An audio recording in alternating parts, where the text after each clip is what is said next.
बहुत जल्दी श्री कृष्ण की प्राप्ति कराने में समर्थ है श्री तुलसी महारानी जी।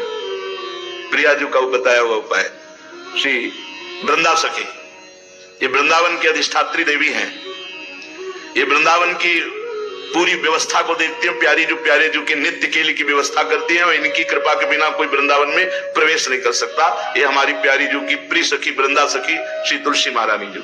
चंद्रानना सखी ने कहा कि परम सौभाग्यदम राधे महापुण्यम वरप्रदम श्री कृष्ण श्यापि लभ्यर्थम उनका तुलसी सेवनम मतम। मेरे मत में यदि तुलसी जी की सेवा की जाए, तुलसी जी का यदि स्पर्श हो जाता है, तुलसी जी का नाम कीर्तन किया जाता है, तुलसी जी को प्रणाम किया जाता है, तुलसी जी का वृक्ष लगाया जाता है, तुलसी जी को जल अर्पित किया जाता है और तुलसी दल से नित्य भगवत सेवा की जाए तो बहुत जल्दी श्री कृष्ण प्रसन्न हो जाते हैं। प्रतिदिन जो तुलसी जी की भक्ति करता है, तुलसी का पौधा रोप करके तुलसी जी का सिंचन करना, तुलसी जी को तिलक लगाना, तुलसी जी को माला पहनाना, तुलसी जी की परिक्रमा करना, तुलसी जी को प्रणाम करना, वो कोटि सहस्त्र युगों तक ऐसा महान सुकृत होता है कि भगवान श्री कृष्ण के नित्य समीप रहता है जो तुलसी जी की सेवा करता है। जब तक मनुष्य की लगाई हुई तुलसी की शाखा प्रशाखा बीज पुष्प सुंदर दल से तुलसी जी सुशोभित होती है, तब तक हजारों कल्पों में श्री हरिधाम में रहते हुए उसका कभी पुण्य नष्ट नहीं होता। जैसे एक दिन 1000 कल्प, 2 दिन 2000 कल्प वो भगवान के नित्य धाम में महान सुकृत के बल से भगवत धाम में रहेगा, जो तुलसी जी का पक्का मान लीजिए। जब स्वयं में से तो तुलसी जी रोपण करके तुलसी जी का एक वन लगाया और रोज नवीन नवीन मंजरी तुलसी दल लेकर प्रभु के चरणों में, कहीं ना कहीं तुलसी जी की कृपा हुई। वृंदावन, ये वृंदा अधिष्ठात्री देवी वृंदावन की है, इनकी कृपा के बिना। हे चंद्रादने, संपूर्ण पत्रों और पुष्पों को जो उतार करके सम्मान पूर्वक पहले प्रार्थना करनी चाहिए। हे वृंदा देवी, हे तुलसी जी, भगवान श्री हरि की पूजा के लिए या प्रियाजू की पूजा के लिए हम आपके कुछ मंजरी कुछ दल लेकर के सेवा करना चाहते हैं, आप कृपा करके मुझे दीजिए और फिर उतार लें। ऐसे नोचना नहीं, बहुत सम्मान से बहुत प्यार से तो तुलसी जी प्रसन्न होते हैं। जो मनुष्य तुलसी दल से श्री हरि की पूजा करता है, कोई भी पाप उसका स्पर्श नहीं कर सकता। पूर्व में किया हुआ कोई भी पाप उसको दंड नहीं मिलेगा जो तुलसी जी की आराधना नित्य करता है।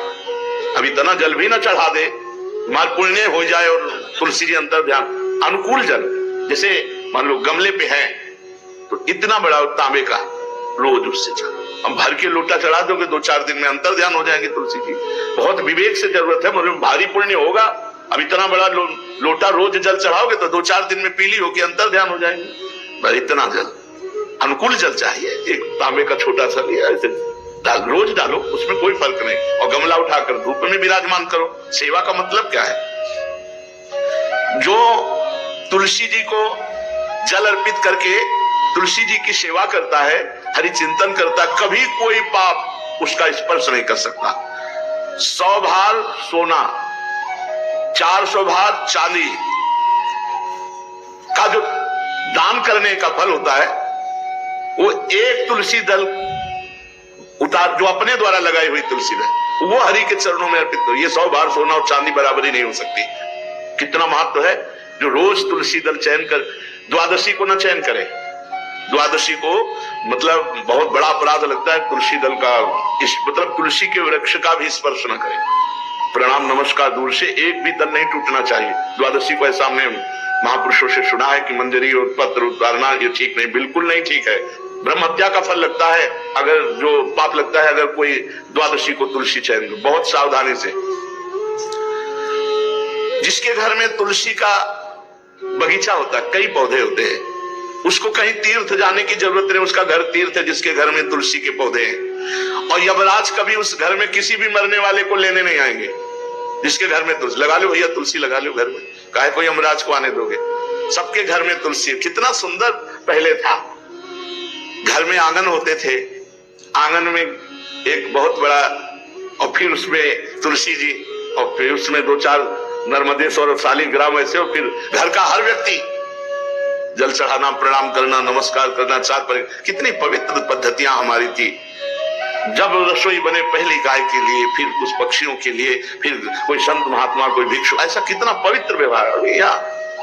यहाँ जैसे हमने देखा है, ये रसोई बन रही ना तो धुआं नहीं खत्म होने पाता, वो ये सब अपवित्र किए हुए है, राक्षसी बुद्धि आती चली जा रही। तुलसी जी, ये भागवती को हमें लगता है बालकनी तो होती है, बढ़िया बालकनी में एक ऐसा उठाने धरने वाला स्टैंड लोहे का रखो कि तुलसी जी को विराजमान कर दो।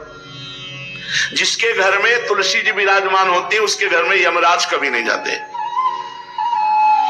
जो तुलसी जी का सेवन करता है उसकी सारी कामनाएं तुलसी जी पूर्ण कर देती है।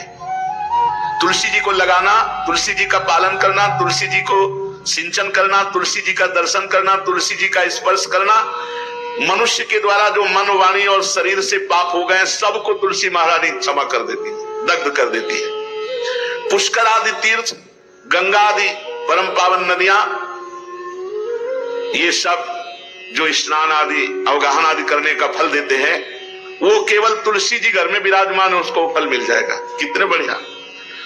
जो तुलसी जी की नवीन मंजरी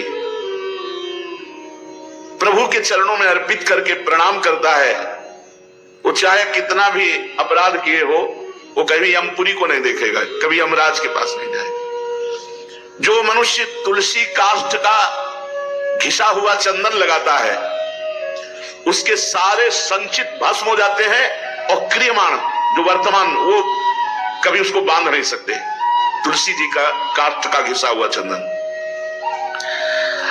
जिसके घर में तुलसी की छाया होती है वहां पितरों को अपने आप कल्याण प्राप्त हो जाता है। जो श्राद्ध करने से लाभ मिलता है पितरों को, घर में तुलसी लगा के जो तुलसी की छाया और बड़ा वृक्ष, पितरों को तृप्ति मिलती है। चतुर्भुज ब्रह्मा जी सारंग धनवा श्री हरि के महामहिम स्वरूप की अनुभूति करने के लिए भी कहा है कि तुलसी जी का महान महात्म्य, अगर तुलसी जी का सेवन करे तो भगवान श्री हरि की महिमा को जान जाएगा। स्त्री हो या पुरुष, पुरुष नपुंसक नारीवा जीव चराचर कोय, सर्व भाव भज कपट तज मोहि परम प्रिय सोय। शरीर वर्दी है, हमारी पोशाक है, हम सब एक हैं, आत्मस्वरूप है, कुछ अलग नहीं है। शरीर केवल पांच भौतिक है तो सबका पांच भौतिक है, उसमें चिन्ह है स्त्री पुरुष के पास, इसके लिए भगवान की आराधना निषेध थोड़ी है। जो स्त्री या पुरुष श्री तुलसी जी के काष्ठ के मन के बना के, जैसे छोटी कंठी या बड़ी माला धारण करता है, श्री कृष्ण उसके बस में हो जाते हैं। यह है तुलसी जी की महिमा। परम सुहाग श्री कृष्ण मिल जाते हैं, और कौन सी भी हमें उपलब्धि चाहिए। हे गोपनंदिनी, तुलसी जी का सेवन करने से श्री कृष्ण वश में हो जाते हैं। जो तुलसी की माला से नाम जप करता है, काउंटर वाली बात तो स्मृति के लिए भाई है, हम निषेध नहीं करते, नहीं भक्तों के भजन बंद हो जाएंगे, पर हम इतनी महिमा जरूर बता देते हैं कि तुलसी माला से जो नाम जप किया जाता है उससे आध्यात्मिक सिद्धि बहुत जल्दी होती है।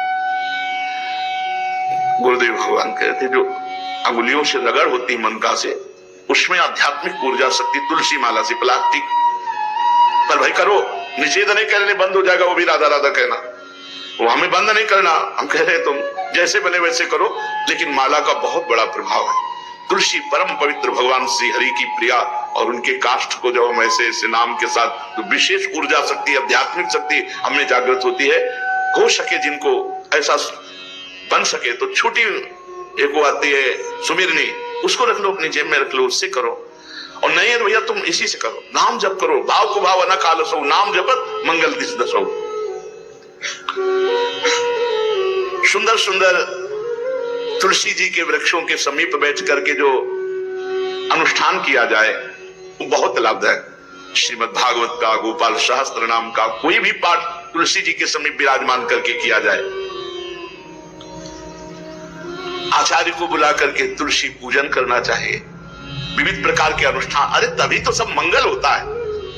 पहले था, हमने देखा है 4 बजे माताजी दरवाजे के सामने लीपती, रोज का काम, जो पुराने घरों में देहरी के आगे आके 4 बजे लीप करके वहां अपना चौक पूर के दीपक जला, तो क्या पवित्रताएं थी, क्या मंगल था। जब किसी को निमंत्रण दिया जाता तो सबके पैर धोए जाते थे, सुंदर बिछौना बिछा करके और उसमें बैठकर पत्तल और गज के सकोरा कुल्हड़ ऐसे भोजन पाया। कितना पवित्रता, जो हमारी पूर्व पवित्रता थी, धोती कुर्ता चोटी पवित्रता। मालूम अगर बाहर जाए तो पैजामा कुर्ता, ऐसे बहुत पवित्र पोशाकें थी, पवित्र आचरण थे, पवित्र खान पान था। घर में जाओ तो एक पवित्रता है। किसी भी घर में ऐसा नहीं था कि देव मूर्ति न विराजमान हो, किसी भी घर में ऐसा नहीं था तुलसी जी विराजमान न हो, 1-2 गाय जरूर होती थी, पवित्रता। अब तो बड़ा विचित्र, भारतीय गौएं जो श्वेत रंग की, जो अरुण रंग की, जो सींग वाली है, वो उनका आप दुग्ध देखिए, दूध रख दीजिए, स्वर्णिम कांति छाई मिलेगी। ये हमारी भारतीय पद्धति है, अभिष्यान्न, इससे देवताओं का, भगवान का, सबका अभिषेक पूजन होता है। शुद्ध गाय जो हमारी भारतीय है, तीला है उसके जैसे निकला हुआ, भगवान ने सेवा की है। हमारे गोविंद भगवान का नाम ही गोविंद, गौओं के इंद्र। भगवान सुबह से निकल जाते थे, शाम तक गौओं को चराते थे। बड़ा असत्य और सत्य का विवेक होने पर साधक को संसार की तरफ से वैराग्य होने लगता है और उसका भजन पुष्ट होने लगता है। और जहां भजन पुष्ट हुआ तो नित्य निरंतर अपने चित्त में भगवान वासुदेव को देखने लगता। चित्त के अधिष्ठात्र देवता भगवान श्री कृष्ण है, वासुदेव। जब चित्त शुद्ध हो जाता है, उसकी पहचान है, न कोई अपना लगता है, न कोई पराया लगता है, सब भगवत स्वरूप लगते हैं। अपना पराये का भेद मिट जाता है। जब चित्त शुद्ध होता है तो किसी भी पदार्थ के भोगने की इच्छा उसमें नहीं रह जाती। जब चित्त शुद्ध होता है तो उसका अनुराग केवल परमात्मा और महात्मा में होता है, पूरे संसार में कहीं होता ही नहीं।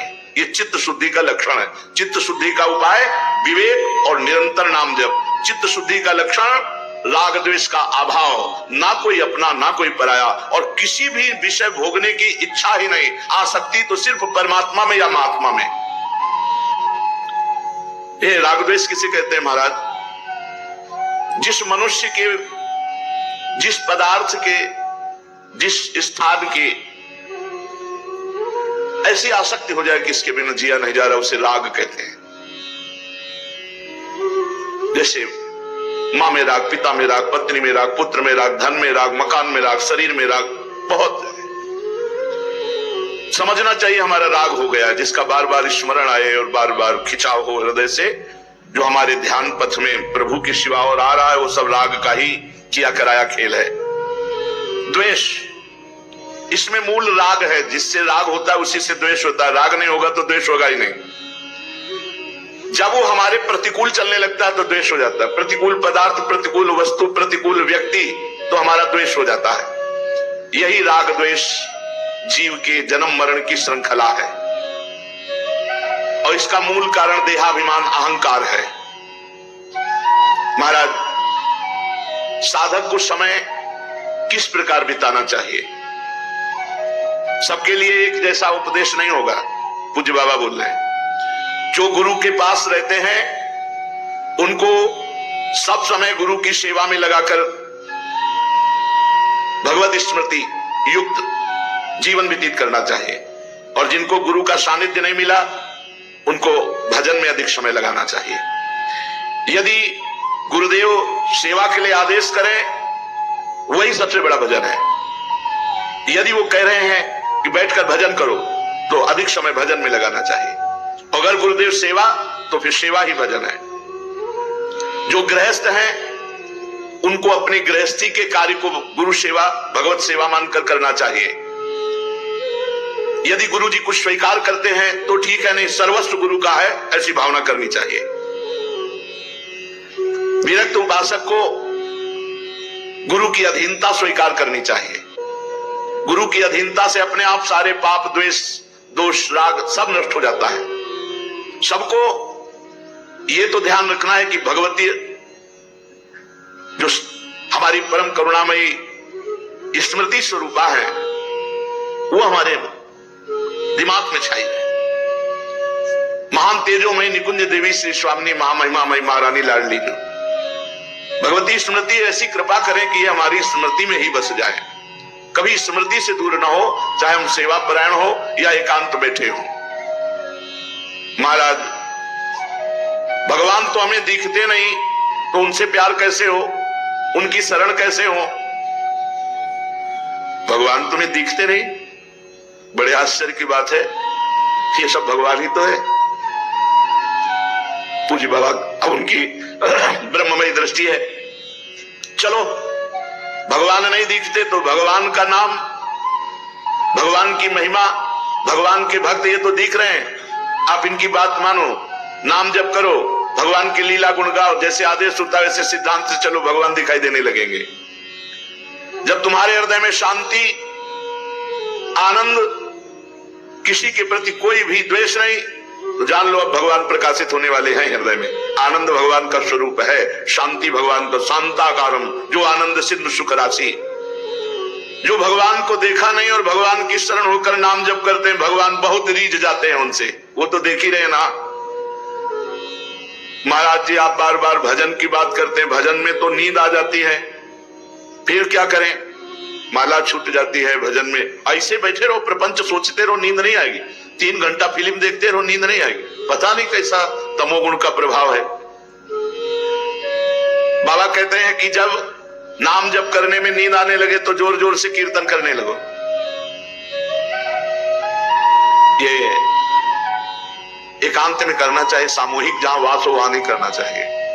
नहीं पता चले कल मंजीरा लेके 12 बजे से शुरू हो गए तो साधक जो दिनचर्या में है उनको परेशान, मान लो बगल वाले कमरा वाला ध्यान साधक कर रहा है तो फिर आपका अपराध बन जाएगा। यदि आप मंजीरा लेके कीर्तन कर रहे हैं और उसके ध्यान में विक्षेप हो रहा तो अपराध बन जाएगा। इसलिए जो भी साधना करो वो ऐसी करो कि दूसरे साधकों को विक्षेप ना पड़े, अपने कमरे के बाहर आवाज ना जाए। दूसरा उपाय, खड़े होकर जप करो, ये बहुत बढ़िया उपाय है। इस नींद रूपी दुश्मन से लड़ो। ये खड़े होकर भजन करने का अभ्यास गायत्री अनुष्ठान में, नैष्ठिक ब्रह्मचर्य में, क्यों नई अवस्था में नींद ज्यादा सताती है। तो झोपड़ी थी तो खड़े होकर ऐसे झोपड़ी का ऊपर एक रस्सी ऐसे डाल लिए थे और ऐसे पकड़ लेते, कभी एक पैर के बल खड़े हैं, कभी बाएं पैर, फिर उठा लिया दाएं पैर, और मंत्र में एकाग्रता पूरी जपते हुए बहुत अच्छा लगता। 5-5, 6-6 घंटे, क्योंकि गायत्री का 24 लाख गायत्री का एक पुरस्चरण होता है।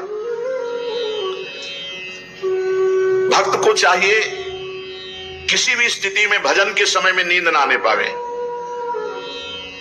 बहुत लड़ना पड़ता है, नींद से बहुत लड़ना पड़ता है, एकदम गुस्सा जाते हैं। जैसे बड़ी सावधानी से जप रहे हो, पता नहीं कब गोल हो गए, माला छूट गया। जब देखो माला छूट गया तो एकदम गुस्सा, अब पूरा माला गया, अब फिर एक से शुरू करना पड़ता। जैसे मान लो आप 99 मनका पे